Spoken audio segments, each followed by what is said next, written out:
Elvis, Marilyn, Elton John ou encore Michael Jackson, ils ont tous laissé un petit peu d'eux-mêmes ici, à la Folkehütte.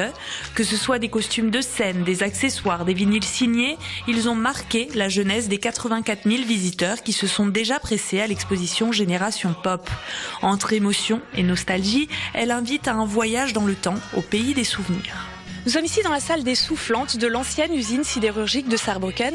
C'est dans cette salle de 6000 m² que sont exposés 1500 objets. Des objets d'hier, des objets d'aujourd'hui, des objets des années 50 à nos jours. Et pour nous expliquer tout ça, nous sommes ici avec Roland Helm, qui est membre du conseil scientifique de l'exposition. Bonjour Monsieur Helm. Bonjour. Vous avez participé à la collecte, notamment des guitares, parce que vous êtes musicien vous-même. Est-ce que, en quelques mots, vous pouvez nous expliquer comment s'est passée cette collecte?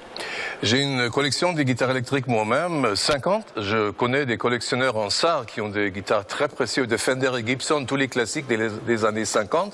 Et je connais aussi des collectionneurs, par exemple, à Hambourg ou Berlin ou Munich, qui ont des guitares super extra, super précieuses. Et c'était possible de les avoir ici dans l'exposition. Alors, est-ce que vous pouvez nous donner quelques petits exemples de ces bijoux ? Par exemple, une Fender Stratocaster noire signée par Eric Clapton et une guitare super rare qui est du corps rond des années 60, signée par les 5 Rolling Stones originales, Mick Jagger, Keith Richards et parmi Brian Jones qui est mort maintenant. Une guitare super rare, super extra et super précieuse. Alors justement, on en voit 2 qui sont exposés juste en bas. Alors on va aller y jeter un petit coup d'œil. Très bien. L'exposition veut cerner la culture pop dans son intégralité. Pour cela, mobilier, voitures, objets technologiques et de la vie quotidienne ramènent le visiteur dans une autre époque à chaque salle. Un univers coloré, acidulé, en totale opposition avec le site de l'exposition, une aciérie vieille de 140 ans. À ma droite, l'ancien site industriel. Ici, il y a 30 ans, on produisait du coq et de l'acier. Mais en 1986, le site ferme et il est classé au patrimoine mondial de l'UNESCO. À partir de ce moment-là, il devient lieu de culture à part entière. Nous allons tout de suite rejoindre Monsieur Grevenich, le directeur général, qui va nous parler un peu plus de ce site. Herr Grevenich, hallo. Comment avez-vous l'idée de passer d'un site industriel à un site culturel ? L'industrialisation a amené d'énormes avantages économiques qui ont permis de créer notre culture moderne.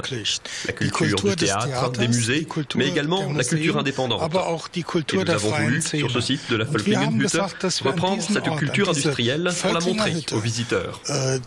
Pour cela, nous présentons des expositions, des concerts, des feux d'artifice, bref, tout ce qui peut être attractif pour le public.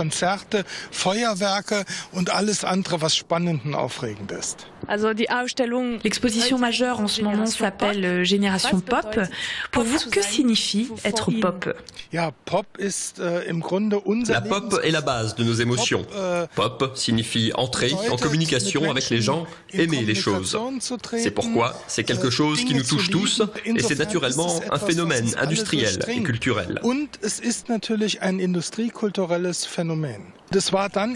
Au milieu du XXe siècle, ça a été une vraie révélation. Les gens pouvaient écouter la radio, regarder la télévision. Aujourd'hui, ils ont Internet. Pour nous, c'est ce mélange particulier qui fait bouger le monde jusqu'à aujourd'hui avec les smartphones et les réseaux sociaux. Les lumières flashy de l'exposition s'éteindront le 15 juin prochain pour laisser place à une toute autre ambiance, celle de la civilisation égyptienne et de ses 4000 ans d'histoire.